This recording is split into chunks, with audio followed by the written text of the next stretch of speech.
Oh, he was a very engaging personality. I was thinking about this today. When you think of losing Johnny Orr 2 weeks ago and Norm Parker today, you have two of the more popular sports figures in all my years of covering athletics in Iowa. They were comical yet plain. They were in-demand after-dinner speakers. They really were engaging. They both loved Iowa.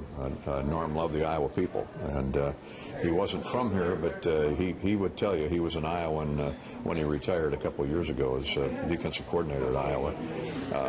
Great memories. Traveled with him a lot on the iClub banquet tour every spring, and he was in high demand, and he had him rolling in the floor with his jokes, with his stories about former Iowa players or kids he had coached down through the years. But, you know, he was a very fundamental, common, blue-collar kind of guy. He grew up in a tough neighborhood in Detroit, and he always carried that on his sleeve. So he was credited with Iowa's defensive skill. What do you remember about his contributions on the field? There's no question in my mind that Iowa's success during Kirk Ferentz' tenure as head coach has as its foundation Norm Parker's defense. You know, the fact that Iowa's most successful decade in the history of the school in football occurred in the 2000s was no small coincidence. It had a lot to do with Norm Parker's defense. He was a very base, fundamental defensive guy. He wanted physical defenses, and whether it was Aaron Campman to Bob Sanders to Chad Greenway to Abdul Hodge to others, they played it just the way Norm would draw it up. It wasn't overly complicated, but it was tough and physical. He always said if you got a really good quarterback and a really good defense, you got a chance to win championships. Well, Iowa had plenty of good quarterbacks, but they always had great defenses under Norm. Can you share any stories that maybe the general public wouldn't know? Yeah, I could share a lot of stories. He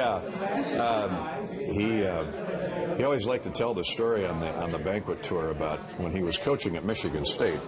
He was under a great coach there, George Perlis, and Michigan State went to the Rose Bowl one year under Norm's defense and George's tutelage. But he said when he was an assistant coach, and he coached at a number of Big Ten schools, Minnesota, Illinois, Michigan State, and he said he hated coming to Iowa because the stands were so close to the field.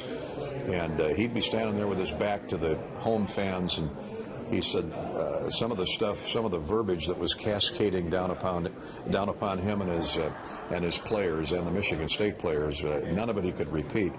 But he said he'd turn around and he'd see several thousand rather happy, overserved patrons, all in deer hunting outfits. And then he knew he was in Iowa City, and he meant that in a good way. But he said his point was how passionate Iowa fans are about their football. That always stuck with him, and that had a lot to do with the fact that he came to Iowa from Vanderbilt when Kirk Ferentz called him. That was all I have. Do you have anything else you'd like to add? No, he'll be missed. I mean, I've heard from a lot of players today that played for Norm, and to a man, to a person, they said he was a great coach, but an even better person. Very charitable. You know, he had a son, Jeffrey, who had Down syndrome, and you could always count on seeing Norm and Jeffrey at an Iowa basketball game or an Iowa wrestling meet out of season. They were always together, and Norm's enjoying. Jeffrey passed away a few years ago. Norm's re-enjoying his company right now. I know that.